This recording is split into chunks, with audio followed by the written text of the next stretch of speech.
Hey, Trendsetters, it's your girl Heidi, and I'm here today with the talented Amonni Chavis-Scott.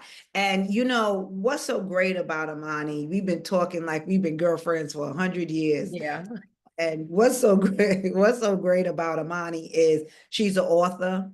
She got two books out. One is Family Violence, Trauma, and Self-Care. It's a free ebook, and this ebook touches on domestic violence. And, these are the untold stories that we need to talk about. And that's one of the reasons why we have Amonni on today. And she's also a published author for the Blood Memoirs, which is found on Amazon, which is found on Amazon. And she's the founder of I Am My Sister 2. Yes. And we've talked so much about each one of these things, and I think that if we learn, we're gonna learn more about Amonni today and hear her story, and the build up into each one of these separate components. I want to welcome you, Amonni. Thank you for giving us your time. Well, thank you for having me. I appreciate it. I do. Like I said to the audience, we've been speaking and speaking and speaking. I had to, Yes. even today we had to press the button because we would have went on talking for hours because it's Right. just been that real between the two of us. Right. Thank you so much for this opportunity to come on Trendsetters and talk to our audience about this very, very, very important topic of domestic violence. I mean, I want you to use this platform to your fullest potential, and tell us your story. Well, my name is Amonni Shawnette Chavis, also known as Amonni Shawnette Taylor. But we'll get to that part of the story, how that turned from Chavis to Taylor. Um, I'm born in Brooklyn, New York, in the section of Red Hook. Um, my grandparents, both sides, paternal and maternal, lived in the same building on the same floor, right next door to each other. So my mother and father were childhood sweethearts. Um, I was born in love. My parents loved each other. However, like parents do, it's the 70s, everybody wants to explore and be free. And my father wanted to do some things that my mother didn't agree with. So they split up. My father moved to California where he settled down and had several children with other women. But I am the only child of my father and mother's union. I am the only child of their union. I have two brothers and sisters. I have one brother, one sister, I'm sorry, from my mom's side. And then I have two brothers and three sisters from my dad's side. And like I said, I'm the only one from my mother and father. So that's one of the gifts of being their child. I have both my mother and father in me. I didn't grow up with my dad, but I grew up with his mother and his siblings and my cousins. So I knew them very well, the Chavis family. They're a very well-known family in Red Hook, Brooklyn. They have a block named after my grandmother called the Chavis Block. I'm also related to Dr. Benjamin Chavis from the NAACP. He's actually one of my cousins.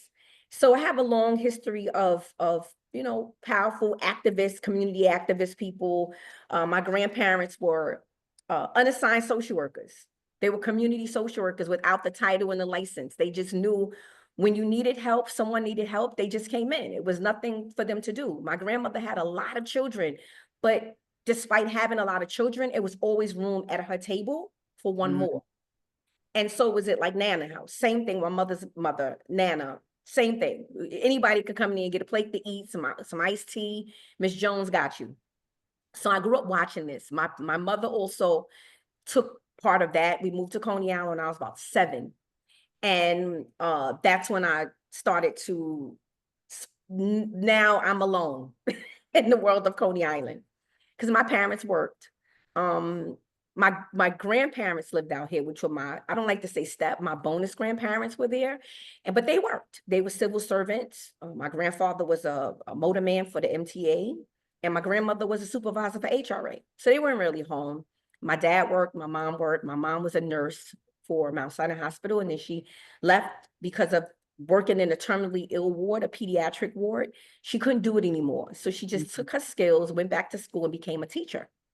And she was helping. So my mother is legendary in Coney Island. Everybody knows Miss Charlotte Taylor. She has a street named after her on West 28th and Mermaid, which is Charlotte L. Taylor Way. She touched this community with such an impact. But I grew up out here with a lot of pain, a lot of not being understood. And I thank God to this day, although she's not with us, but may God be pleased with her in her actions. Nafisa Shahid, that was my best friend's mother. And she made such a profound impact on me as a community mother, as a woman who basically taught me everything I knew. What my mother taught me, yes, but Nafisa gave me that real, that my mother probably just didn't want to tell me, you know, but Nafisa was a social worker. And so she already had that way she could touch you. And Nafisa was phenomenal. Taught me what my name meant, because I didn't know what Amonni meant at that age, at 7, 8 years old. She took me to masjid. She taught me how to pray. I grew up in church, in Christian church, and Pentecostal, to be exact. And I love God. I always loved God from a kid. I love God like he was my father. My mother would say, talk to your father. That's your father. Go call, ask God. Because I didn't have a dad like that. I had a bonus dad who was awesome. And he had his own proclivities, but he tried his best to do right by me. Nafisa taught me everything. She taught me how to love God with a pure heart, you know. And it's not always about asking and wanting, because in the Christian world, we do grow up with this name it, claim it thing. We grew up with this asking God for everything. And she said, just ask God for favor, because that's something that could get you in doors that money can't buy. Just ask God to put favor on your life, Amonni. And I will often pray and ask God in the middle of the night, God, give me favor, just give me favor. And faith, which is my name means. It's Swahili means faith. So I had faith, but I needed the favor. And those doors opened for me. I went to the local schools here.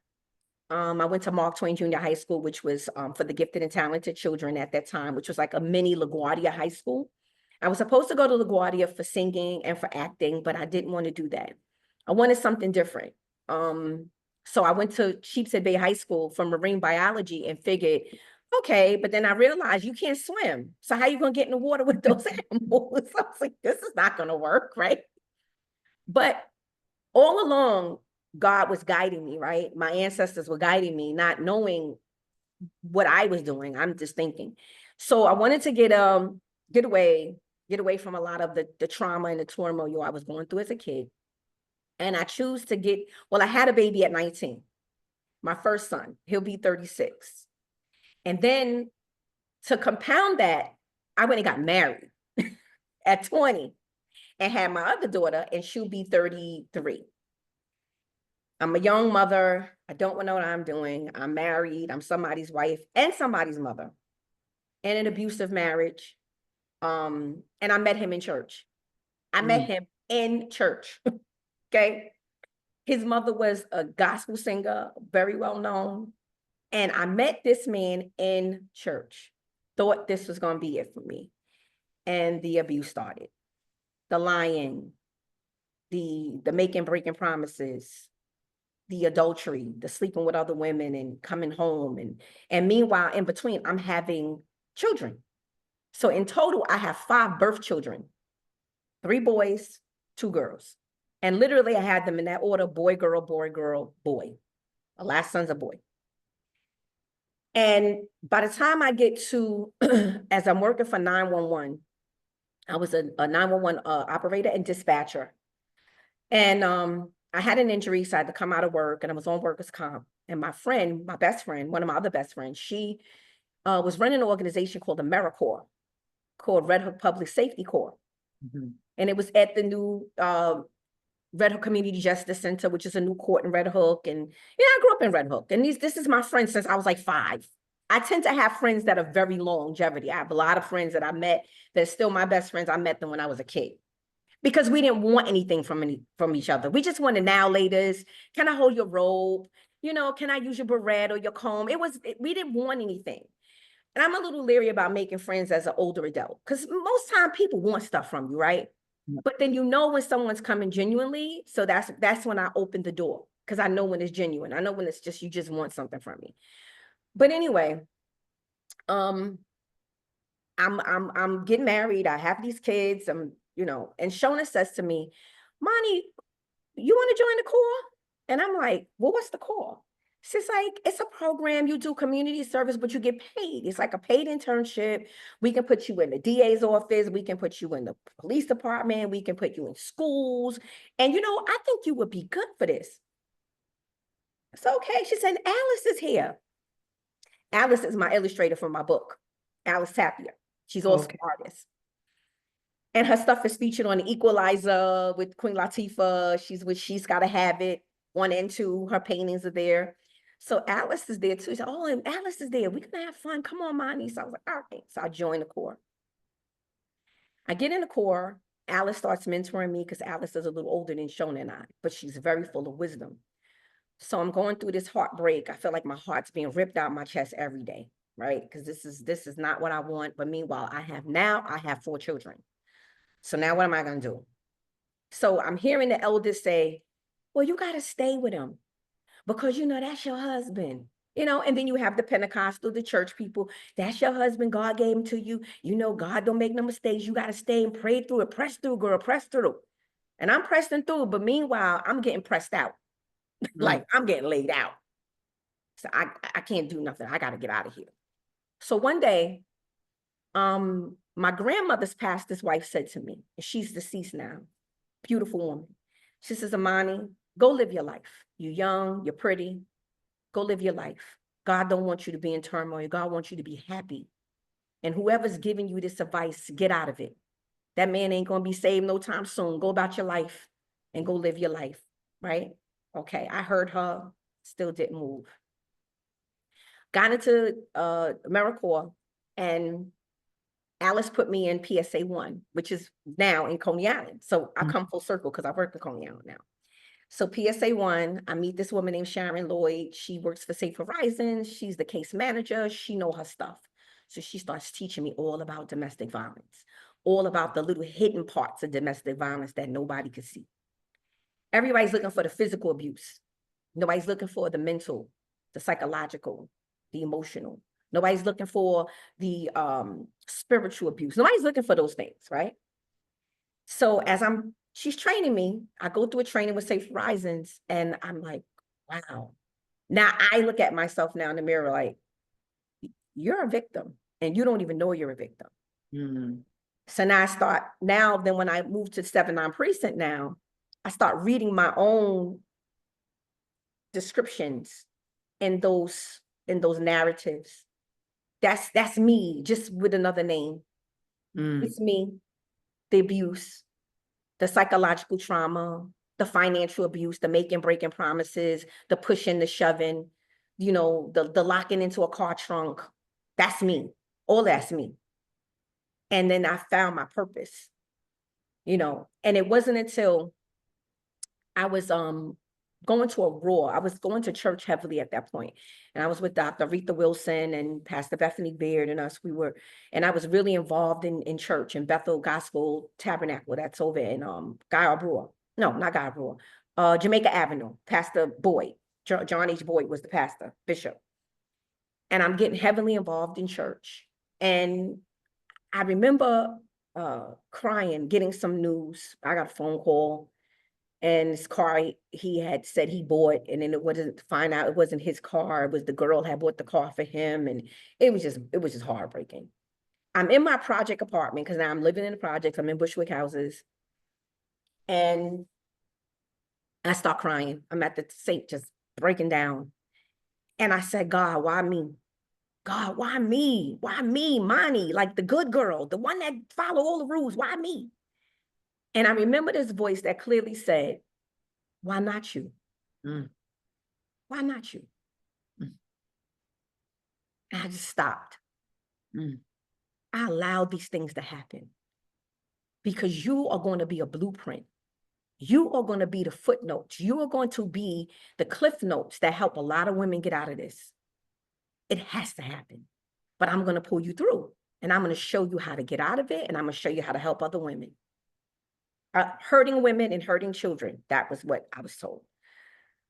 I said, what? So I stand up, I'm like, okay. My life took off. From there, I started working with all type of women. There's some cases that have been in the news. I worked on those cases. 2 of my victims were brutally murdered, working in the 7-9 precinct. It shook me to my core. But I knew that I had to get the message out. And then I was given a job by, again, my mentor. She opened up Khalifa Family and Children Services with her daughter, my best friend, Tyshawn. And she gave me a job as a case planner, a preventive case planner. And because of my relationship I had with a lot of the community CBOs, you know, and a lot of the police department and stuff like that, she made me the domestic violence liaison. So every time, because what I found was there was a high correlation between DV and child abuse and child neglect. It's a high correlation. So whenever they had a woman that was had a victim there that was experiencing DV, they would call me in, and I would talk to the women, and then we would offer services through Khalifa for prevention services so that the kids wouldn't be removed. Because at one point, NYPD was removing children through ACS. Right. If the mother was experiencing domestic violence. Yes. So I fought against that really hard. And then they were also at one point looking up the victim in the database to see if they committed crimes. And then they were re-victimizing the victim. And so I fought against that too and won. I had a really great inspector, Inspector Harrington. And he was really good. And he allowed me to really flex my muscles at the 7-9. He would have me go in and talk to the DV of the batterers when they would get them. Amonni go in the interview and find out what's going on. And a lot of times I found out was that the DV, the batterers were battered. Yes. They were abused. And it was a high correlation of Black men who were abused, who have been incarcerated. So something happened in those jail cells. Something happened when they were incarcerated. And they were coming out abusing their women. I saw that happen. I did a study on that. I did a study on the correlation between DV and child abuse, child neglect, the missing school, the absences, the unexplained absences of children, right? Not coming to program or coming to school, after school programs, kids not being seen for months and then they reappear. So I started taking an interest in that and started seeing my own self in the mirror and, you know, began healing, allowing God and the Most High to heal my wounds. And by telling my story, I had to tell my story. And it was hard at first. So I would write it down. But then I said, this is bigger than me, because I remembered the words that God told me. This is not about you. This is about women that's coming behind you, women that are looking for answers, Amonni. You can't withhold this information. But what I brought to the component was the spiritual part, because I had been in church and I watched women be spiritually abused. I watched my own mother be spiritually abused. So you think that you have to stay in this, and if you don't, God's not pleased with you, he's going to get you. Well, guess what? Sometimes we be getting ourselves. God ain't got to do nothing but stand back and just hold out his hand for some assistance when you need it. We get ourselves. So I watched that go on. Even I started identifying patterns in my family, my grandmothers who were abused, and I heard their stories. And it really was a pivotal point with my grandmother. My Nana told me that. She said, Amonni, you know, don't let love take you down an alleyway of hurt and abuse. You are beautiful, you smart. You don't have to do things like we had to. My grandmother was born in 1919. Wow. We had to put up with men who abused us for security measures. You ain't got to do that. You see, my grandma said, you smart. You very smart. And you're intelligent and you're pretty. Use what you have that God gave you to help other people. So I started writing down stuff and writing it down and writing it down. And during the pandemic, I produced Family Violence, Trauma, and Self-Care. Because so many people write about family violence, or they write about intimate partner violence or domestic violence. but it's really family violence, all in a nutshell. And then they have different parts. So family violence is at the top, but then you'll have domestic violence, which also includes in-laws. It can include people you've adopted or you have fostered. It can include people who are like your family members who've been around you for years, right? So it's not always intimate partner. It can be uncle against niece or uncle against nephew. It could be aunt against cousin. It's so many ways. So I looked at, when I got the definition of family violence, I went to the NYPD's dictionary of what family violence means. And then you have all these compartments under it. So you have, family violence, then you have domestic violence, intimate partner violence. Then under those, you have child abuse, child neglect, elder abuse. That all comes under family violence. Right. Yeah. Right. So then that's when I started pulling apart the book and just writing about each one of those topics and what that looks like. Because some people would think, well, I'm not being abused. He only just yells at me and cusses me out. That's still some form of abuse, and that's psychological abuse. It's emotional abuse. Well, he doesn't hit me. He just gives me enough money of allowance that I could just buy what I need. But that's financial abuse. Right. Because he's not giving you enough to leave. It's almost like welfare. They give you a just enough to survive, but not enough to get off. But maybe not even enough to survive, right? Because towards the end of the month, when you got to re-up on the food stamps, you borrowing money now, right? You borrowing food, borrowing money. So it's still a form, it's an entrapment. And then I started talking about the sexual assault. That's never even talked about. That's like a whole nother category they try to put it in, sexual assault. It still falls under violence because it's a violation of someone's body, and they feel like, well, if the person didn't, penetrate, then I guess that's, no, it's not. It's a molestation. It can be a groping. It could be a touching. It could be, I don't like it. And a person doesn't stop. That's also a violation. So I started doing domestic violence groups on my own with my friends under IAmMySister2. And then I started getting tapped to ask to facilitate workshops in the courts, the New York State court system. Particularly the Red Hook Community Justice Center. I was a contractor for a long time with them. I started doing groups with Mayor's Office to End Gender Violence in New York City. I started doing groups with them. JCC, GCI, Jewish Community Council, Greater Coney Island. I started doing that with groups with them, which led to employment opportunities with them.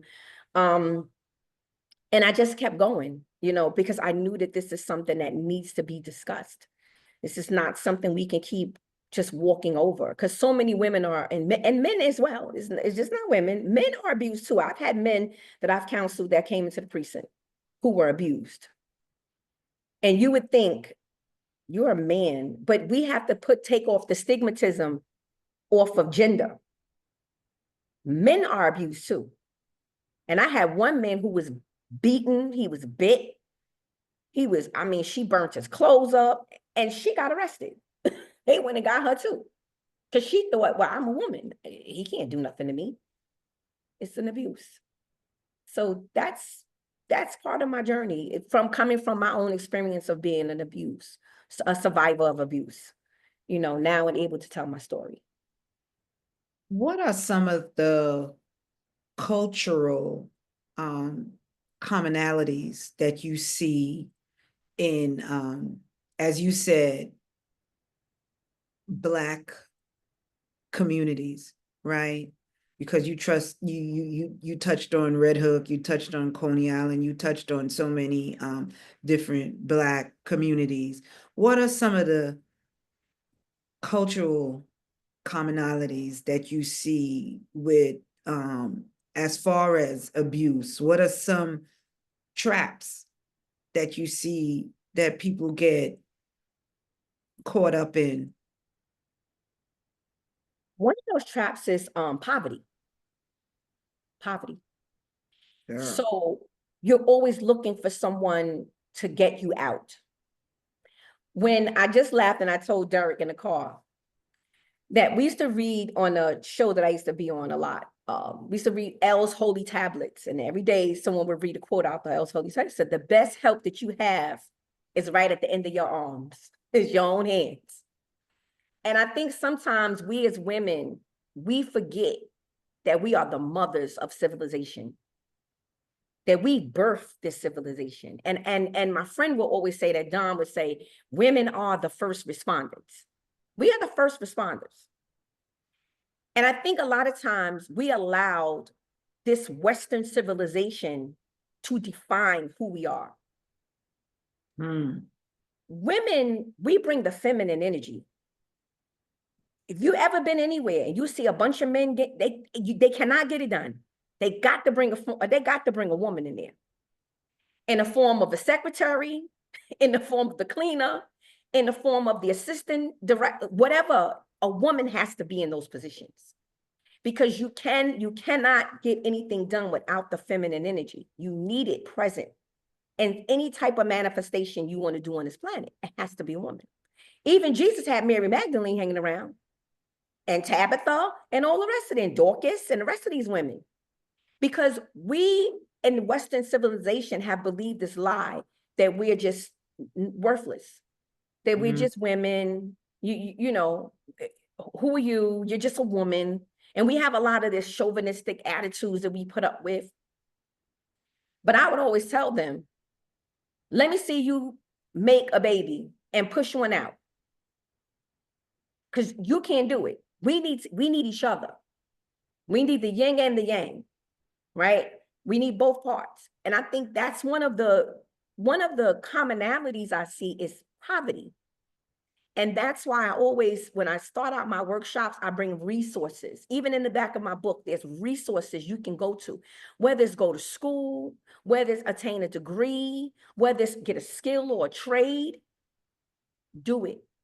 And now with the social media networks, you can make money now as a woman. You don't even need to have a partner unless you want one. The commonality is always poverty.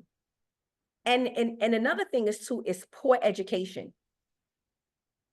It's a commonality amongst women that I work with. Poor education, little to none. You see women who are pushed through public school, just pushed through. Some of them don't even know how to read or write, but you have a diploma. So I'm like, okay. Okay, go ahead. What I wanted to stop for a minute, because I want to talk about how poverty impacts our community and the mindset. Yeah. Right? Being a social worker myself, right? And having that was the driving force behind my organization of Gateways to Success.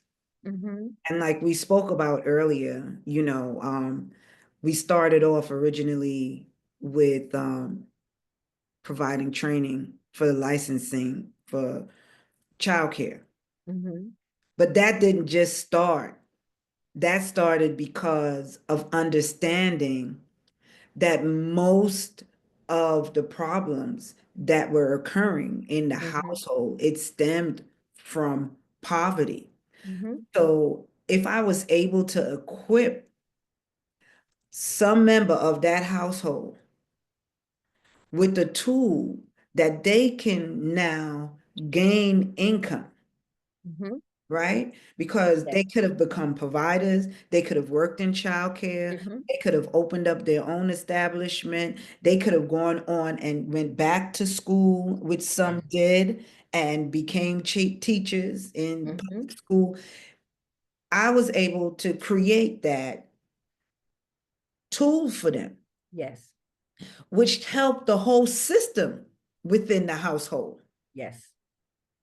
Right? Yes. And you're right. You touched on another thing, that some of these people didn't have education. So now we created GED prep, you know, and had a pipeline to Kingsborough Community College where they went on and did their GED. You know, we had adult literacy, because so many adults have problems in that area. You know, so I do understand exactly what you're saying. You know, and those are the principles that we follow through at Gateways. Yeah. It's unfortunate. Like, it was a conversation that I had with my daughter, Mm-hmm. that you mentioned something that it was correct. We are programmed as women and raised in a way that our main focus is to serve men, Yep. Yep. right? Yep. Everything in life is not self-identification, it's not self-validation, it's not, anything to do with our womanhood or our femininity or anything of those natures. Our Right. main purpose, coming out of the womb, we taught how to be subservient to men, right? Yep. Mm-hmm. Even if it was cooking or cleaning or being submissive, or even, even godly principles to Right. a certain degree have taught us how to how we supposed to be with men, Yeah. but it's never taught how to self-identify Right. Right. Or how to be with yourself. or how to be with yourself, Right. or even to understand that you yourself are your own wealth. Yeah. You always perceptionalize um wealth, or attaining some type of financial goals attached to somebody. Mm-hmm. Mm-hmm. So if I had limited quote unquote skills, which is Mm-hmm. reading, writing, comprehension, which is what they tell you, right? That your skills are reading, writing, comprehension, da da da da da da. So if those were limited, then I had to obtain. Right. Yep. However you said it, it's in our hands, right? God gave us gifts and tools and instruments. We are creators, Yes, we are. not only of life, but of so Yep. many dynamic and phenomenal things, Yes. right? That if we just tap into our natural talents, and we saw that during the pandemic, right? Mm-hmm. Some cooked, some did hair, some Yep. painted, some wrote poetry, some sang, some wrote music. Mm-hmm. So many phenomenal people stepped up at Yeah. that time when the whole world was shut down. Yep. Yep. But what I noticed was a reset. Somehow here we are in 2025 and things have gone back. Yeah. And people in part have lost touch with themselves again. Yes. Uh, You know, I think that for me, me and Dirk was talking about this on a drive to work this morning. And I was saying that, my friend sent me an article, my friend Shaiwana, she sent me an article that said Gen Xers did better in the pandemic than any other group did. And part so is because we were the first latchkey kids. We were the kids who did laundry at the age of 7, right? We were the kids who cooked dinner, and if we had younger siblings, their homework was done by the time our parents came home from work. Absolutely, Right? absolutely. We Right. ironed clothes, and by the time we could stand on a crate, we were ironing clothes, right? We were doing our siblings' hair. We were cooking food. We were washing clothes. We were getting clothes out the next day for school. And we also seem like the group that doesn't age. It's like people look at me because I work back out in Coney Island. So people would see me since I was a kid. And they're like, you look the same. When you was a teen, you didn't change. And I'm like, what is this about? But I know that a lot of us before then, we tapped into something in the 80s and 90s that empowered us as women. And then we retapped it again in 2020. So I welcomed the sit down. I welcomed the time to reset and to re-engage with Amonni, because for so long I was somebody's mother, right? Somebody's wife. Then I became somebody's grandmother. Now I got grandkids. And I'm like, when do I get time for me? So I learned to tap in through this book by Layla Delia called, it's called, oh God, I forgot the book. Vibrate Higher Daily. That's what it's called. Vibrate Higher Daily by Layla Delia. And through that book, and I started to find her, my friend showed me how to find out an insight timer, which is an app. And I started listening to her meditations about signaling a new timeline. When you don't like the timeline you in, let me shut it down real quiet, even at your desk, and let me signal a new timeline. Because I don't have to be on that timeline, right? Just how to do a ritual bathing, she would call it, how to bathe yourself in God's love and God's mercy, right? And his grace that we so much forget that we're part of. You know, connecting with other sisters who have the same, you know, love and support and care. Like, I have a great sister group. I do. I don't see them all the time, but I know if I call any one of them, they answering the phone for me. They coming for me. Vice versa. We as women are so vital to this world. You know, I think a lot of it has to do with, because in church or Christianity, they talk about a lot of the masculinity of God. But when I studied in theology school, there is a part of God that's the feminine part, which they call the Shekinah, glory. That's the feminine part. But when we think of male and female, we think of men and women. But there's a male, there's a masculine energy, and then there's a female and a feminine energy. The feminine energy of God is called the Shekinah. The masculine energy is what we are more acquainted with God. So he's the chastiser, the disciplining. But God loves us, you know. And I had to get reacquainted through the pandemic about who he is, who I am, who he made me to be. And I stayed away from all the colloquialisms that we always say, God is good all the time and all the time, God. I got away from all of that. And I just delved into, God, who am I? I would go with my mask outside, sit in Bradhurst Park and look at the birds and just have this conversation with the Most High. What am I here for? What is my purpose? Why did you send me? And I think a lot of women, we have to get back into just the basics. Like when I do workshops and groups in Coney Island, let me tell you something. What y'all have that most people don't have. Y'all got that ocean. Y'all got that beach. Y'all can literally walk from your house and go straight to the beach. Take off your shoes, get in that sand, which kicks up kinetic energy as you're walking through it.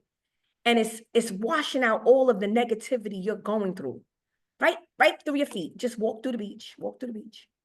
Take your feet, dip it in the ocean, and just stand there and just bask in the sun.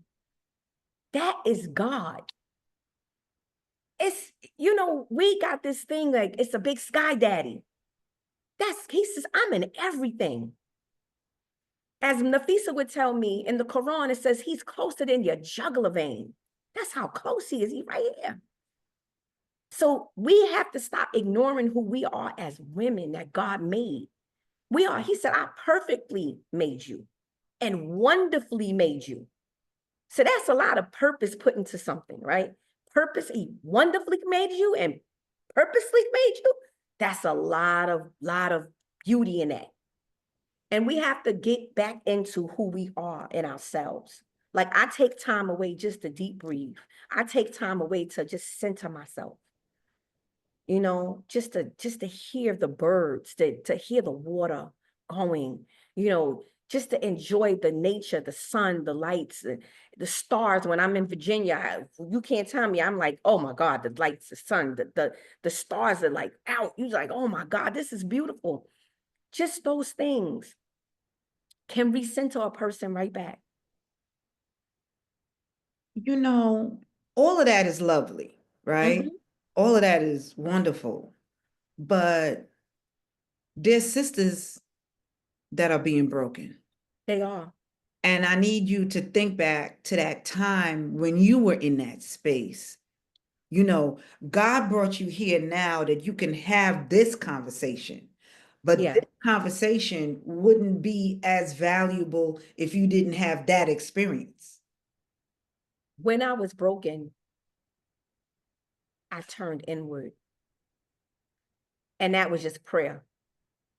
Like I just prayed. I asked God, please help me. I didn't even know.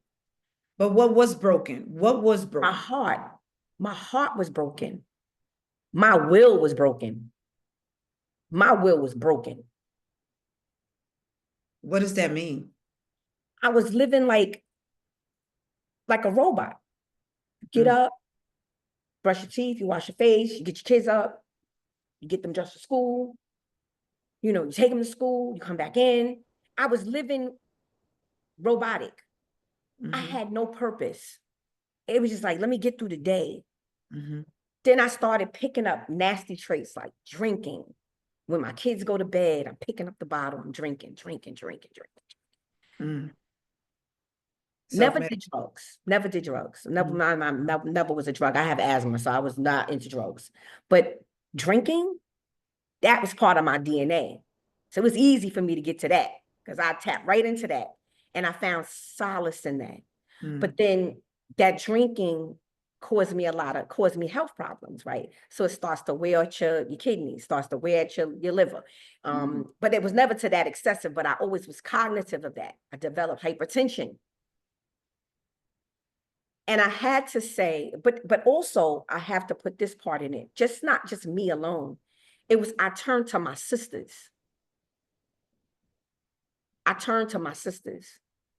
I need help. I'm lost. And I had sister girls, Alice, that's my Spanish sister, my Puerto Rican sister. She come over, let's make some food. She'll make some arroz and gandules, some food, and we sit down and we just talk. They created a safe space for me. Shona created a safe space for me.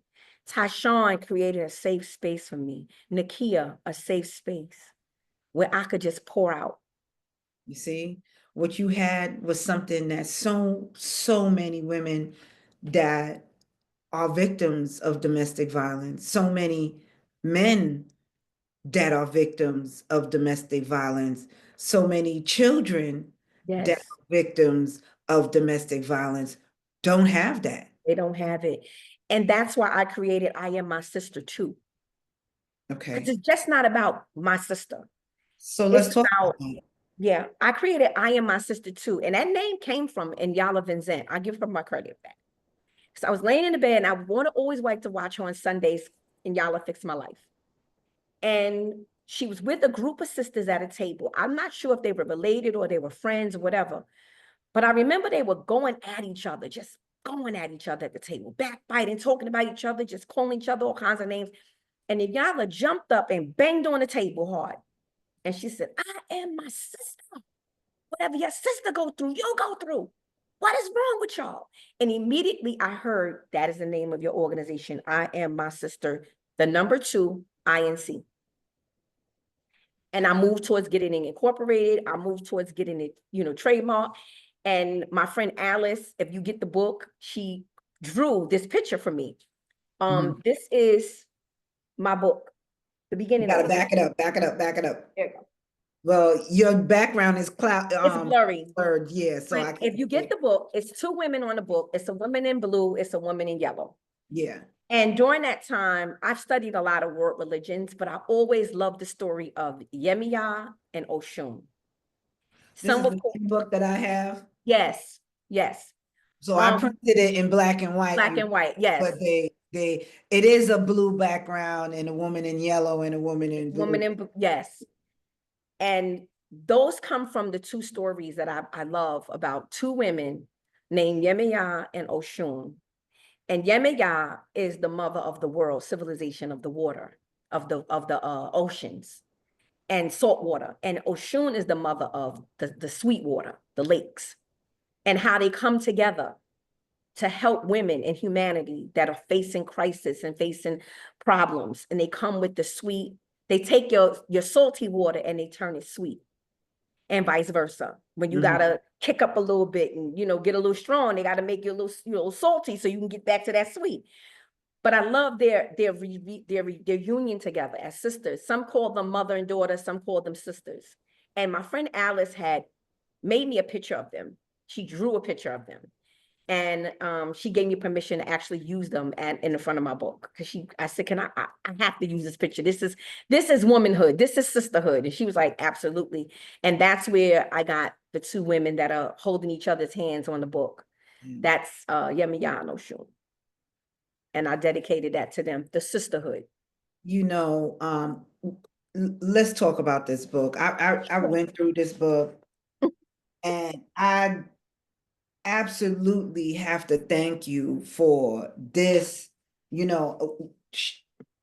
Amonni did say that it's a free ebook, and I advise not only women, men.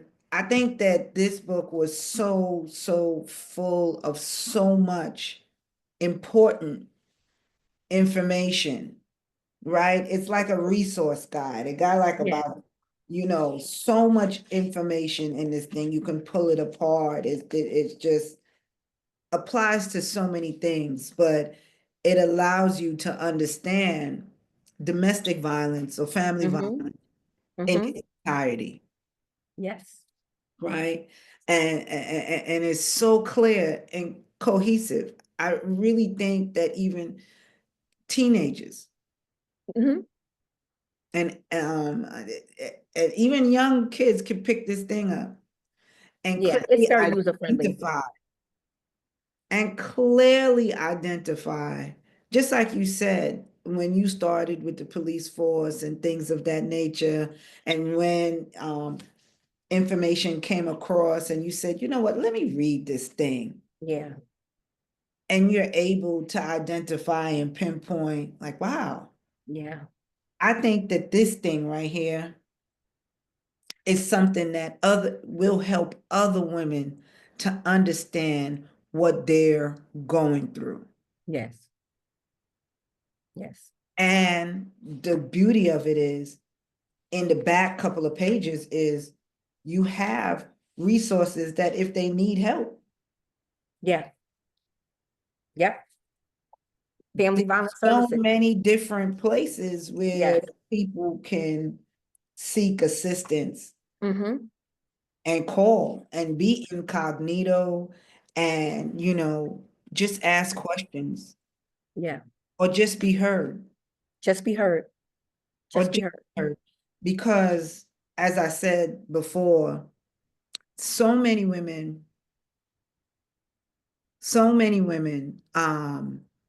get caught up. So many women get caught up in what I say the pinwheel, right? And that's the hamster cage. Yep. That you just going round and round. And I can't even say it's women alone, because somehow men get caught up in that too. Men get caught, yeah. Right? And even abusers get caught up in that. Yep. The cycle of violence. Because if a woman doesn't get the help she needs, or the man doesn't get the help they need to address the trauma that was inflicted during domestic violence or family violence, you're just going to absolutely get the same partner, but a different name. And he might be a different culture. But to be honest with you, right? And I'm trying to speak from, so that our women that are encountering domestic violence will be able to understand that we do have an understanding of what their plight and what they're going through, and not women alone, but the men that are experiencing domestic violence, because there are men that are experiencing domestic violence. Yes, there are men that are getting beaten by their, even female partners, right? They're getting spit on. Yeah. They're getting slapped. They're getting, psychologically abused. Yeah. It's across all boards. It's even with same gender loving people. It's across the board. And to me, across the board. At times it's worse with same gender loving people, because sometimes the other person's family doesn't know that they live that type of way or chose that lifestyle. And then the person, that the perpetrator, will try to hold that against them or blackmail them into compliance. If you don't do what I want you to do, I'm going to tell your family. A lot of people are afraid of becoming outed. This is a recent phenomenon where people are coming out the closet and I am who I am. It was a lot of people, like I have relatives that are same gender loving, aunts and uncles, and they struggled coming out because it wasn't accepted in society. You know, back then it was in the DSM-4 book. Like it was a mental illness, right? So a lot of people were afraid to come out and say they were same gender loving people. And what I found working in the precinct is their crimes or their abuse was more vile than heterosexual partners. And the stuff I've seen them go through with partners was. I believe that one of the reasons why it can be, interpreted as That way, yeah. vile is because of the psychological impact that goes into it. Yes. Right? Yes. Because not only am I being violated, but all of that other thing, like, coming out, right? Yeah. We can have that conversation. Coming out is one thing, and that can come with a certain sense of trauma within itself, right? Yes. And accepting that this is the way who I am and this is where I'm at, and knowing what it took to get to that place of comfortability, right? Yep. And then now I'm being used. That within itself is being manipulated, and I'm becoming victimized even because of my choice. Because of my choice. And it's. So that's Victimized and manipulated. And manipulated. And that's one aspect. That's one aspect that within itself has so many diverse simplicities that you can just go on for a while, just sit and rest right there. You understand? But we but again, going back to that pinwheel. Yeah. Right? I believe that domestic violence comes from making the best of a bad situation. Okay. Right?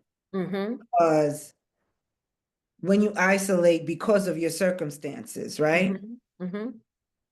So that's why a lot of families don't have the outside connection, because I really can't let you know what's going on, because even probably the person can't even identify it as a domestic violence. Some people see it as normalcy. And that's what it is. You get so caught up in that pinwheel. Especially when there's kids involved, especially when there's other factors involved. I gotta work, I gotta go to school, I gotta get the kids off, I gotta, the man or the woman or whatever it is. When you get caught up in that and making. We start to normalize trauma. You start to normalize. Right? Especially in the Black and brown community, we normalize trauma. Like, oh, that's just my grandfather. That's how he talk. He just, Absolutely. Oh, that's just my uncle. That's just how he don't mean no harm. But it's not normal. It's not normal. And this is how predators thrive. Yes. Right? Yes. You had the dirty uncle. Yes. That made young girls feel uncomfortable. And, there's so many different stories of how, and that's what I was asking you from before about culturally. Culturally, we let certain things ride. I think also because of the trauma of being Black in America, period. That's just trauma in itself, right? That's just trauma in itself. Just surviving every day as a Black person in America, that's just trauma itself. Then to compound the partner that you have or the family member that you trust now is violating certain principles. How do you, or where do you go? Who do you tell? Without disrupting the normalcy that we've all made ourselves believe is normal. How? So then hence you get the people who leave home and never come back. Or they get old enough, then they don't want to be bothered with family members no more. They don't come around, or you don't never hear from them no more. It's all trauma. Yes. And that's why I put in my book, family violence, trauma, and then the self-care. So what do you do to get back to the true essence of who you are? Because there's a lot of us who don't even know who we are, the true essence of who we are. Right? There's a whole lot of us that are 50s, 40s, 30s. We don't even know who we really are. We're going by what everybody tell us we are. We don't even know ourselves. And I'm saying that because I struggle with that. When everybody, oh, Amonni, she's so sweet, she's so kind, she's so nice. But there's a part of Amonni too, like Yemiano Shun, I could get real like rough like ocean water now. It pushed me.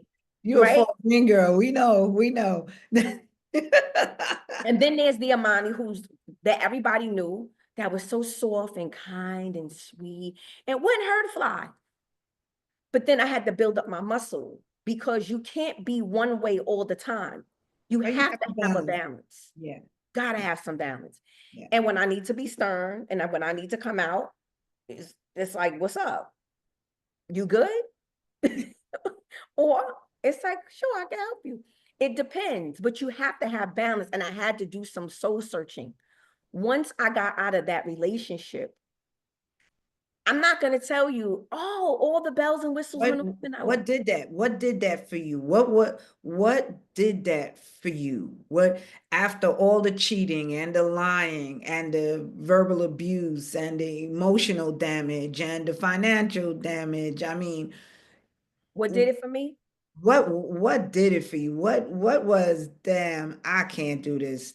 Girl, you need to stop. Girl, this ain't gonna stop. You want this to stop? You want this record to end? Then pull the doggone needle and stop it. That's enough. It's enough now. And it happened when I was pregnant with my last child. 5th child. He walked out, never came back, and I welcomed him out, and I ain't want him back. Because it was enough. It was enough. That's it. No more. But I can't tell you that I was healed. I still had some work to do. Because then I got involved with somebody else. And yeah, he was nicer. He had money. He worked at NYPD. He had status and clout. And he was an abuser. Psychologically and emotionally abusive. Across the board. He was the picture boy for it. Right? Then got out of that. Then met somebody else. Okay. I got all this knowledge now. But he was safe because he didn't want anything. He was safe being, I don't want nothing. Right? But then he was cheating on me with a whiskey bottle. Oh. So then I had to confront all this trauma from my past, right? The grandparents who drank, the uncles and aunts and all of this. I had to face it until that one day when I realized this is it. This is it. It was during the pandemic. This is it. Not another day. Something bubbled up inside of me and said, not another day. When I found myself almost going to jail, that's when the reality hit me. Because see, when I get angry, very angry, I pick up something, I throw it. I'm Jerry granddaughter. I'm good with that. And it hit the wall, but the glass bounced off and hit him in his head.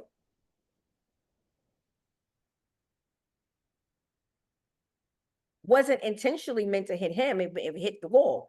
But that alone, had God not intervened with me, I would have been in jail. over something God told me to leave a long time ago. I already said it was not going to work. I already told you he ain't it. But you trying to stay and make a permanent home. I'm going to show you. Watch. So talk to us about this, because a lot of women that are going through, and a lot of people that are going through really toxic relationships stay, and you and I talked about that, right? And we talked about my aha moment, right? That, Pastor said you can't pray over anyone's heart. Nope. And that thing was like, boom. You have this aha moment. It's like, whoa. It's like coming out of a deep sleep and you're like, whoa, who is that? And who am I? Wait a minute. And I had to reclaim my life. You know how Maxine Waters say, reclaiming my time, I had to reclaim my time. yeah. And I was with this guy for years, talking about going into 13 years. But I stayed with him because he was safe. He didn't cheat. He paid all his bills. We laughed, we talked, we watched movies. But when he got that whiskey bottle, it was another person that I had to contend with. And then I became my grandmother. And I heard my grandmother say, Monnie, why are you doing this? I already did this. I did this already. Why are you doing this? I heard my mother, what are you doing? I already did this. What are you doing? Get out of here. So it was a cycle. It was like, get out of here right now. I heard all the ancestors, my mothers, my matriarch went, get out of here right now. Get out of here. And I just got my stuff. My son came and got me. And my son works. He happened to be sitting on the ledge after he dropped me off one day when I went back. You said you went back? I went back a week later after I got my stuff, left, went back. He called me, oh, I'm so sorry. I love you. I would never treat you like this. And listen, that's the cycle of violence. Amen. It's the honeymoon phase. I knew that. I teach you this stuff. I said, oh, he's sorry. Okay, Monnie, go back over there. Went to school. Had a test. I had a midterm that next day, and I had to write a paper. I'm a late person. I like crunch time. My best work come out of crunch time. So I'm sitting there. My son treated me to get some food, went to go get some Jamaican food. My son is so wise. He just sat on the ledge after he dropped me off and he didn't leave. And he heard him berate me, talk crazy about me. To you. To me. And I said, all right now, I'm going to give you about all right now. And you this and that, and you just gave away everything you have, and you put up all that money for that co-op, and your son is in there now, and just next thing I heard was, I'm thinking, oh God, they done called the police again. The neighbors, I'm thinking, because he's yelling. It was my son. My son said, excuse me. He said, Ma, get your stuff right now. Let's go. I said, no, I can handle it. No. My son said, Ma, he had this look in his eyes. Get your stuff right now. You don't have to deal with none of this. You have a place to live. Let this man have his apartment and you go about your business, Mom. You better than this. The woman who raised me is better than this. Get your stuff. Got all my stuff. Went back to the apartment. And he kept calling me. And I just said, no. And I stood my ground. No. Even after I got into with this man that I'm marrying, he kept calling me. And I said to him, you better stop calling my phone because this man I'm with, he answers my phone. You better stop calling my phone because he's not a nasty man, but he's going to let you know. Stop calling. I protect her. Don't call her no more. This is done. And I got out of it. And I have nothing but God to thank and my ancestors and my sheer will and my right mind. because a lot of us are not in our right minds. We're not even in our right heart. But I listened to Greg Braden. I love Greg Braden. He talks about the mind and the heart connecting. That's when you have movement. And my heart and my mind connected that this person ain't no good for me. Because I went from one abuse to the next abuse, thinking I was escaping abuse when all the while I had to confront me. I had to deal with me and all my past traumas from a kid on up. What made me so vulnerable to get into this relationship with this first abuser, right? What was it about? And I told my therapist one time, I said, I literally traded my devils. I chose my devils. Instead of that devil, I'm gonna choose this devil. And we all choose. We use our free will to choose. Different frying pans. And I just chose Same to get fire. out all of it. Different Go on frying the refrigerator and cool off. You don't need no more fire. You don't need the pan or the fire. Go sit your behind in the refrigerator. Different frying pans, girl. Same fire.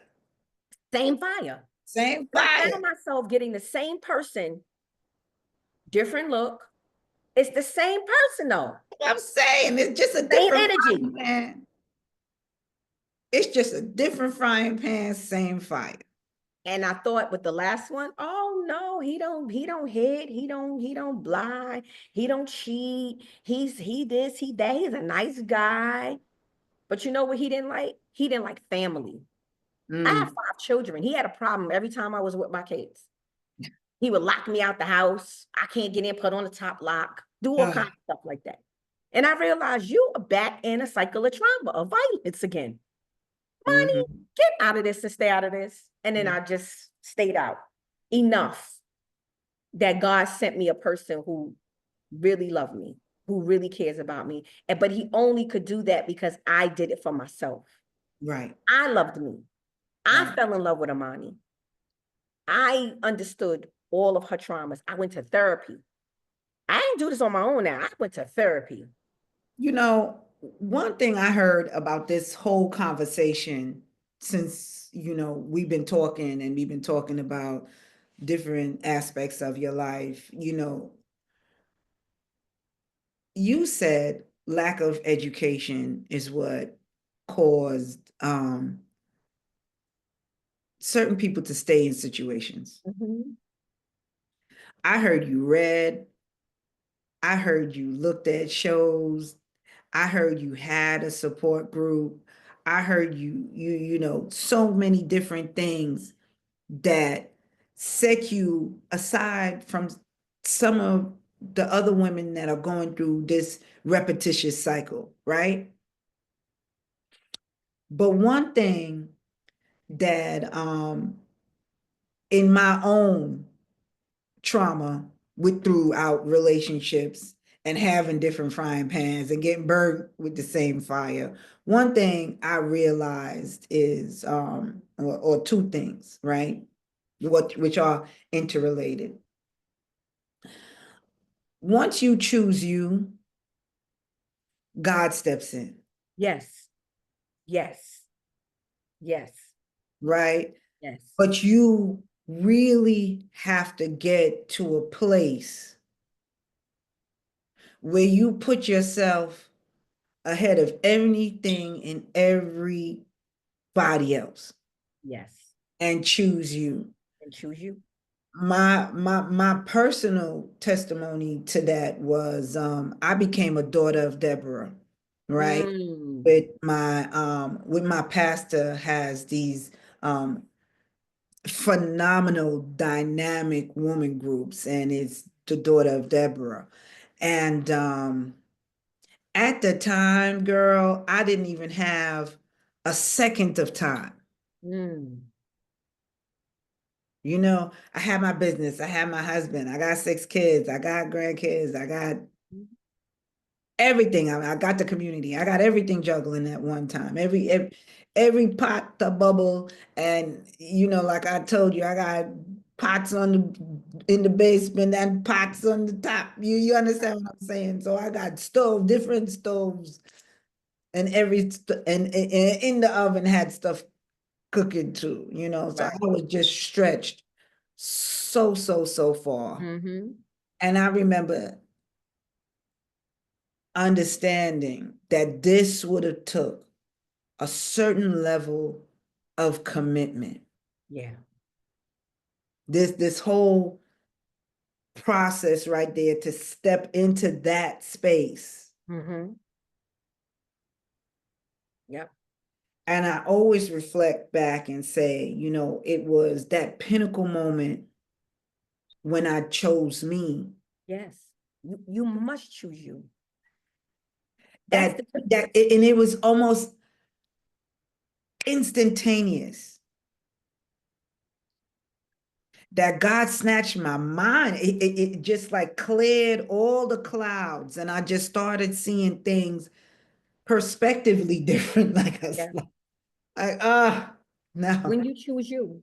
When you choose you. like no, that's not what I want, you Yep. know. But like I said, I understand the pinwheel because that's how that was what I used myself. You understand? So that's how come I can tell you about being caught up in Right. a pinwheel because I was the mouse just rolling all around, rolling, and not going nowhere, you know. Because That's you when, know, in the hamster cage, it's just that hamster yeah, steps on you're that thing. on hamster on the wheel. That's when the Egyptians would say, know thyself. Because when you know yourself, you know what you will and will not do. You know what you will tolerate and what you won't tolerate. And once I got very clear on who I am and what I'm supposed to do, but more so, I fell in love with me. And I never had time for me. I made time for everybody, my children, my grandchildren, man, family. I never made time for me. And I started to spend more time with me alone. But you know, that's a dangerous place for some women in a domestic violence relationship, Mm-hmm. right? Because partners start to feel the pull, Yeah, that you're isolating yourself. right? And some people that already are victims, Yeah.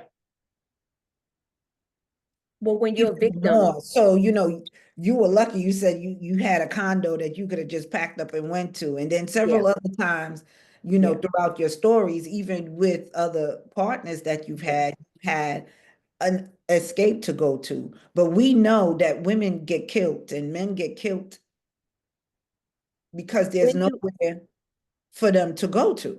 right. And that's when you have to have a safety plan. And I talk about that in my book because a lot of people will tell a victim, just leave. When a victim leaves, they are more likely to be murdered than if they just stayed. So they have to come, they have to pull away easy. It's little things like when you take your kid to school, you may drop off a little package of maybe copies of your ID or copies of your passport, a kid's birth certificates, and social security cards. You may drop that package off to a person, maybe in a school that you know, that you trust, and say, hold on to that for me if I come for it. You know, those type of things. Like when I was doing it back then, I would tell a lot of my victims to go to 42nd Street when they had the bus depot and they would have those lockers you could rent. Oh, You yes, yes. stash all your stuff in a locker. So if you gotta leave, you always on ready, you know. I'm very leery about people who tell people just leave or give them bad advice. Like I'm serious about domestic violence. Like there was a part where I freaked out when I heard was a group that was marching women through the street. I said, are y'all crazy?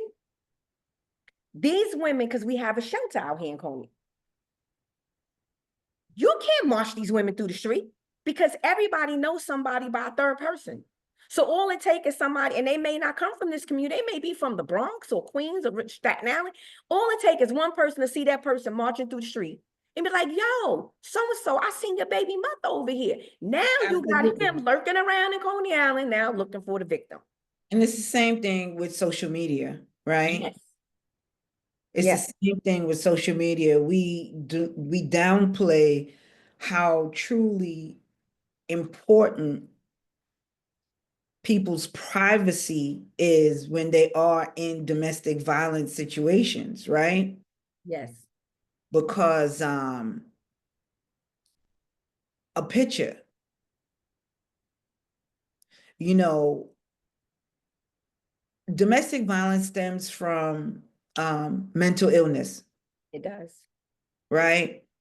And some people are obsessed. And this is why some women have to escape into Mm-hmm. shelters or in Mm-hmm. other, it is a safety measure. It is their life. You know, Mm-hmm. I have a very close family friend last year that was killed, a young girl. Mm-hmm. You know, her husband shot her. Mm-hmm. And she secured her children before that happened. Mm-hmm. You know, some victims do know that is coming close to the end for them. Yeah, they do. They do. We had one out here too. Young lady we all grew up with, and sweetest pie. But the man was mentally ill, and everybody knew he was mentally ill. And it made the newspaper. I see her mom often. I would hug her mom, give her a hug, tell her if she need anything, please call me. And this young lady was a beautiful soul, and he snatched her up out of here. Yeah, yeah. Brutally stabbed her like 40 something times. Mm, mm, mm. And where is he? In an insane asylum somewhere, getting mental, he's in a mental rehab place. But this woman is gone. And this is why I go hard, especially in this area, because there are no resources for DV victims out here. There are no resources. You have people who play that they're being victim advocates, but they have no idea that a batterer will come after you for helping her. You know, Like, I can tell you a story, right? I remember I was in my neighborhood at a time and I saw a whole setup, right? And mm-hmm, it was anti-gun violence. mm-hmm, And I was curious. I said, let me go and find out, because that's my thing, you know? right. I'm like, all right, let me go and talk to who's in charge over here. Mm-hmm, And I said, what y'all out here doing? So they said, we passing out these cards and we giving some information. And this, I believe it was at the time of COVID, right? So mm-hmm, that's what sparked my interest even more. I'm like, it's right. COVID. What these people out here doing is COVID, right? So they said we passing out this information and all of this stuff. And I said, okay. And I took a look at it. And I'm looking at it and I'm reading it. And I said, this is domestic violence. And I said, but your things say anti-gun violence. What that, you understand what I'm saying? Yeah, And so I look at the card and I said, so if I was to give this card and knowing who I am and I'm a glutton for resources, right? Because I right. always run across somebody who needs to know something. And if I Yes, let me be clear on what this card does. right. And in my background, knowing that I've had experience in domestic violence, working with people. So I'm saying, okay, so if I give this card to someone who is in a domestic violence situation and they call this number, what's going to happen? They get switched to a call center. Mm-hmm, I said, they have a situation and it's an emergency and I said, so this is like calling 911 when you got to tell your story 2 and 3 times before you right. get to I said, by that time, that person is dead. You're dead. Most of these people that reach out and actually muster up enough courage are in that 911 situation, Mm-hmm. right? They Yep. calling from underneath something, probably sheltering themselves from just escaping death. Mm-hmm.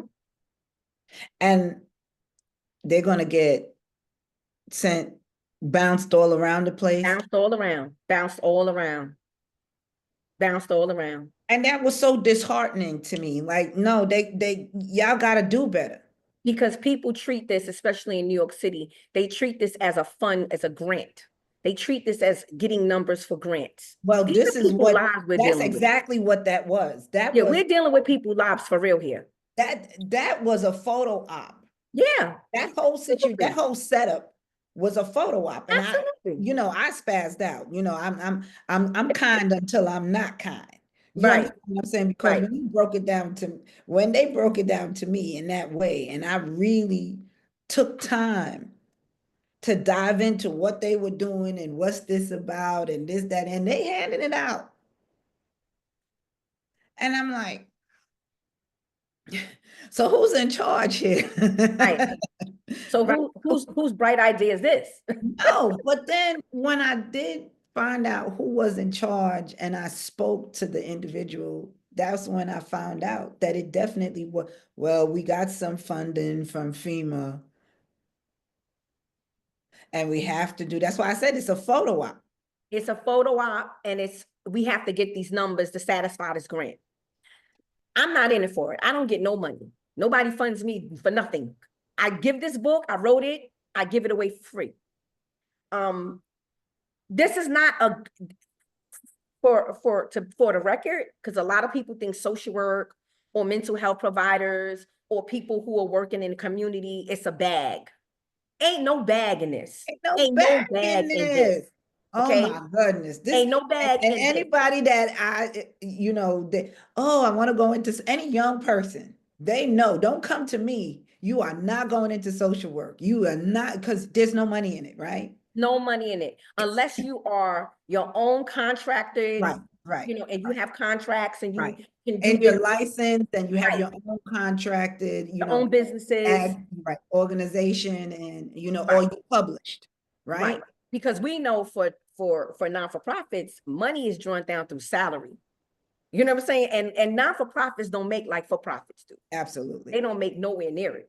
Right. So it's never a bag. That's something that was said to Derek one time, like, yeah, I'm trying to get the bag. Oh, you got the bag. It's like, what bag? This is social work. This is community service. Like, what bag is it? I mean, Where's the bag? ask Martin Luther King and Malcolm X about the bag. The body bag, you mean? When we wear ourselves out from Right. helping That's everybody? exactly what you so right on with that. What bag is it? So it's like, what I do because it's my passion, it's my purpose to give this information out. It's what I'm supposed to do. It's what I'm called to do. There's a scripture in the Bible that says, many called, but few are chosen. I was chosen for this work, handpicked by God. Like, and my ancestors, like, you gotta come over here and do this. I guess Because anybody who stays in this field for years, for right? years, What they say is what is a 3-year burnout period in social work, right? It's a 3-year burnout, right? 3-year So burnout. anyone who is a vetted social worker like you and I, we in it for the bigger cause, For the bigger cause. it has nothing to do with it. Damn sure ain't got nothing to do with a paycheck. Sure not, because this paycheck don't even pay my bills. Thank God I got a good husband. Pay my You are- bills. I'm like, well, I get my money. He like, girl, that's McDonald money. Go on, sit down. I mean, he's been in it for years, so he gets a little bit more. But right, even right. what he does on a day-to-day basis is not even like the bag. It's like, okay. And for those of you who don't know, Derek Lateef Scott, who we had on with our first Real Talk conversations, is Amani's husband. And Yes. we heard his story as well. And he'll definitely be somebody that we go come back on. And We could Amani, come together and do it. yeah, And we y'all could come together, we facilitated groups together and left people crying. They've been, oh my God, come back when y'all coming back, because we're truthful about our story. Right, We're truthful about our lives. Like, together we have 13 kids. right. I have 5 and he got 7. Like, we together, we have children, grandchildren. We share our lives together, but we also share this community work together. We both Absolutely. serve the same Absolutely. community. And Absolutely. I never liked this community. I'm gonna be very honest with you. I couldn't stand this community. I couldn't wait to get out of here, right? And when my mother passed away in 2020, all of a sudden now I get this offer from this young lady who I've been a contracted facilitator for years. And she's like, Mommy, I got an opportunity for you. You want to become? And I was like, oh, man. And I'm like, okay, but at that You time, I back still in. had another remote job. So I was like, okay, it's cool. I could do it once a week. And got back into this community. And I had to do a 360 where I had to address a lot of the trauma and wounds from back then. Now, You know, it was like, oh I was man, about not to jump again. off, and then you mentioned something that you had mentioned before. Some Hmm. people leave and don't look back. Yeah, yeah, yeah. I have friends who left and never came back. And people don't understand what it took to get out in the first place. Yeah, And the trauma and the yeah. battle wounds and the scars and the abuse and everything Hmm. that took. And what strength that sometimes you cross that border and you just collapse. You do. So to turn back around, a lot of people say people just leave and don't come turn back around, but they don't understand what it took to get out in the To first place. get out, period. Yeah. Some people are leaving with part of their soul intact, the abuse they suffered, the trauma they've suffered. Um, so I don't blame them when they leave and don't come back. It's okay. It's okay. And It's it's okay. even, and it's not even, it's not even, some of it is not even the family. Some of it is the community. Um, you want me to fall out and so they could come in here and put that little white sheet like they do in the church on my legs? It's the community. It's the community. I can't tell you how I was like running from this community. This community, and you had people in this community were beautiful. Don't get me wrong, Right. beautiful people, Right. like the brother Rons and the sister Helens and sister Nafisas, and these people who are beautiful. And then there were other people who were so ugly and nasty and mean and just horrible, horrible. And then you see them now, and then I see some of them, and I'm like, God have mercy, mercy. You know, Yes. they didn't Yes. know any better. These were hurt and traumatized people too, who were victimizing other people to get rid of Absolutely. theirs. But then what you find out is it never goes away from you. Right. You have to do some repentance. Mm-hmm. Mm-hmm. And repentance is you acknowledge it, you accept your responsibility in it, and you never go back to it again. You're done with it. And there's a lot of people that need to be brought to repentance. You know, coming back here was traumatic for me because a lot of my pain started here in this same community. So coming back here was traumatic, but I understand the mission. You're here for a reason, Mm-hmm. for Mm-hmm. a reason. Mm-hmm. And although, a lot has happened, I'm grateful for every opportunity God has given me to serve this community, to serve the people in this community, because I've come a long way to where people now are like, wow, you are just like your mom. Like my mother loved this community till she died. She carried Coney Island in her heart. Like my mother loved this community. I can't say I love it like my mother did, but I can give the resources that God has given me, and I can do those workshops, and I can help as much as I can with a whole heart, not because a paycheck or because this is why I begrudgingly doing it. I'd love to do it because it helps change a person's life. And when you change a woman, you change a whole nation. Right. You know what And I it's mean? not a woman alone. I think, I taught, right? So I had trainers that got so frustrated because we taught adults, right? Yeah.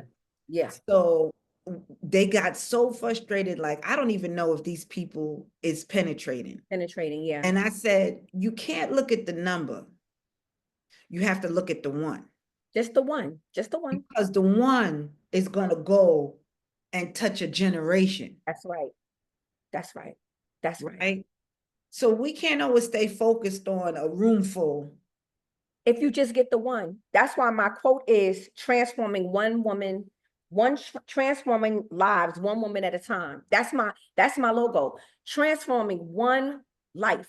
You transform one, they're going to touch other people and other people and other people. And it's going to keep going like a domino. I don't care about the room. Sometimes I facilitated groups where 5 people in it and maybe 2 got something out of it. I've had facilitated where it's 20 people and only 1 got something out of it. So I'm not moved by quantity. I'm moved by quality. I'm moved by the 1 person getting it or the 2 people getting it and taking it back and changing their lives and others. My one thing, you know,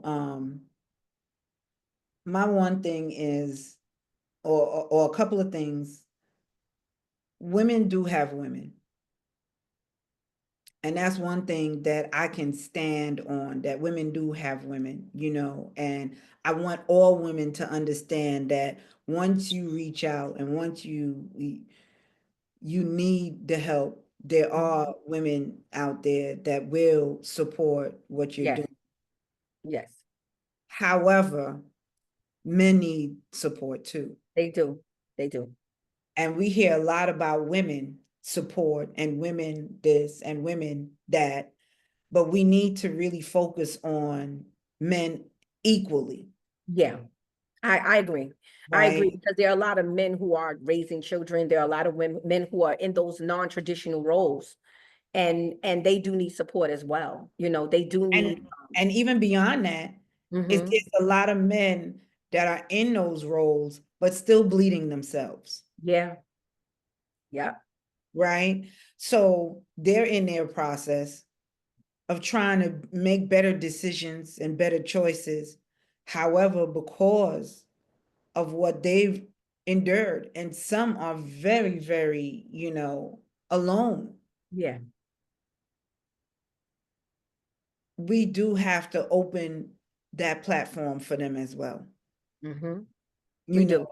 and like you said earlier, understanding our femininity makes us understand that they need the nurturing Mhm.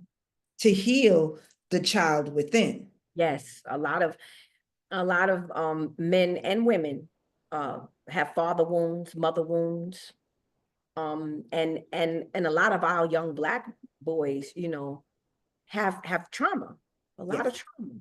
yes, And you know, I'm with a man who's had trauma in the past, but yet has gotten healed, has received healing, and it's every day on the healing process. Every day every day. because we understand our wounds, so we try not to flick any wounds on one another. Right, We to try trigger them. to trigger. We try to be very gentle with one another. We understand one another, and he's a one. When I say you a wonderful mate, I couldn't ask for one better, because we've gone through it. It's like we finally climbed out the manhole, and it's like we looked at each other, like, I choose you in the middle of the manhole.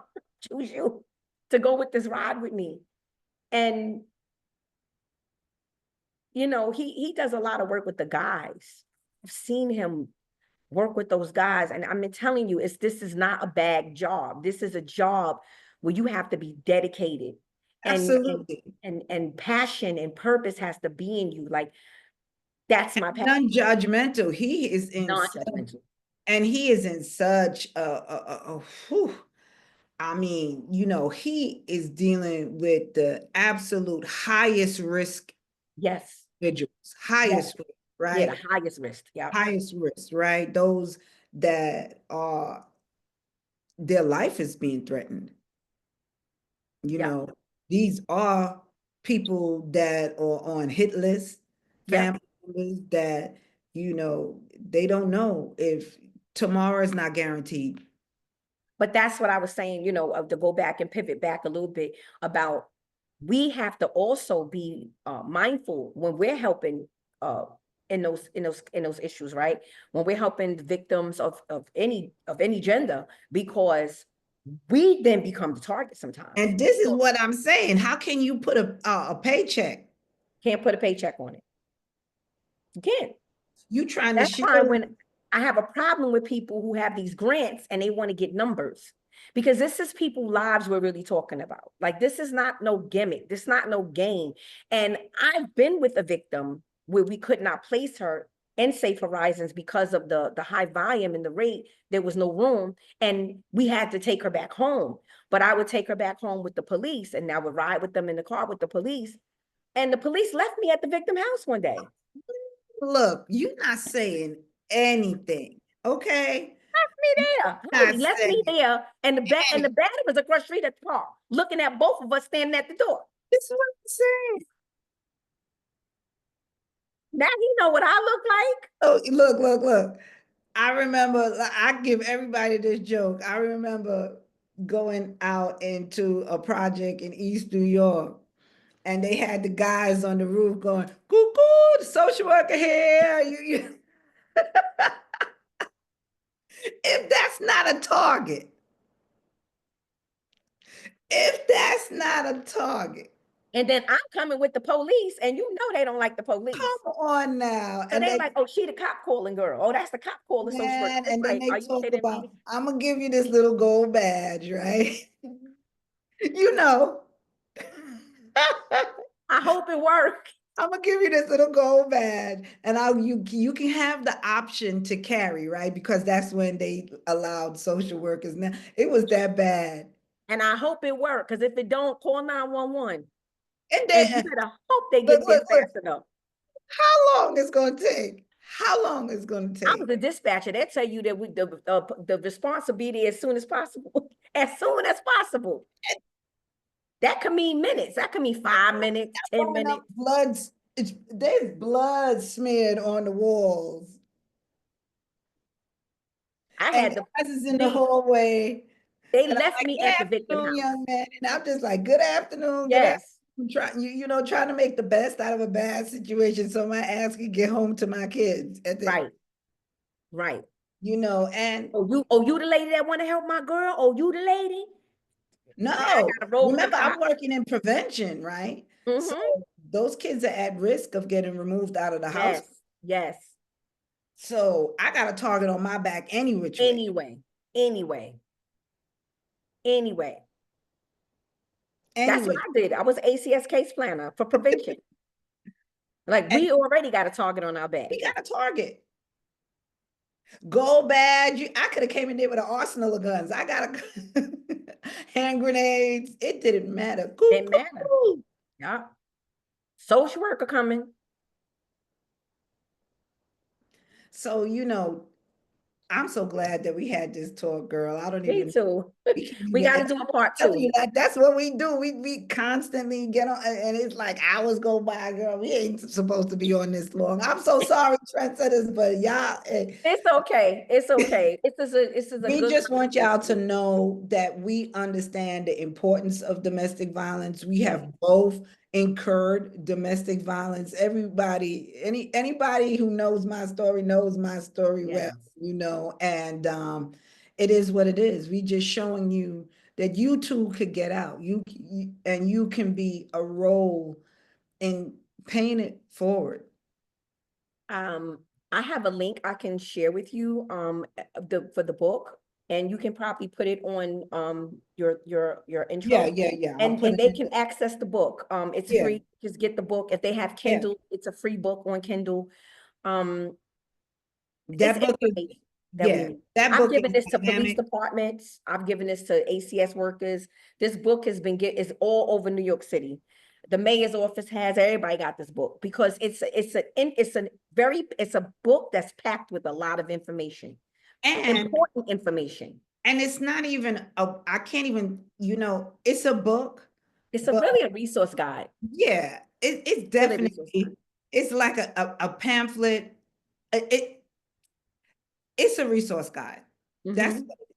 you understand what I'm saying? It's not a page turner. It's a page turner, but it's not 100 and something pages. No, You it's 15 understand? pages. It's 15 pages. It's large print font, you Oh know. yeah. because I can't barely see at 55. I'll be like this. You Blow know that what? It's easy to read, and as she said, it really is something that, you know, it makes sense. And I thank you for doing it. I thank you for your time. Yes. Let's wrap this up, man. People gonna, I don't even know how we gonna put this on, but you know, stick with us. Those who stuck with us understand Thank you. the importance of what it is that we were talking about. And I hope that this was impactful. We are going to have you back. We got a lot of things that we're working on Yes. other segments of the program. And, you know, we're going to be focused, guys. We're going to be focused. The next one. You We'll know, be yeah, we're going to be more concise, you No, know. we did good. And thank you for having me. I And you appreciate it. know, this is what it is. This is what sisterhood should look like, right? Yes. That when you get together, you just, you know, just talking your story, and and it's free to be pouring out with one another, and sharing who you are and the walk, you know, because we need one another, and this is what community is about. Right. All right. Absolutely.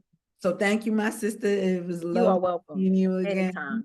You know, and we'll be talking soon, and Derek will be back. And you know, come on. Let's Yes, get yes, yes. We got work to do. We got Trendsetters. work We to do. out, we out. It's like All right. 3 Good hours, night. right? Don't kill Peace. us. Bye.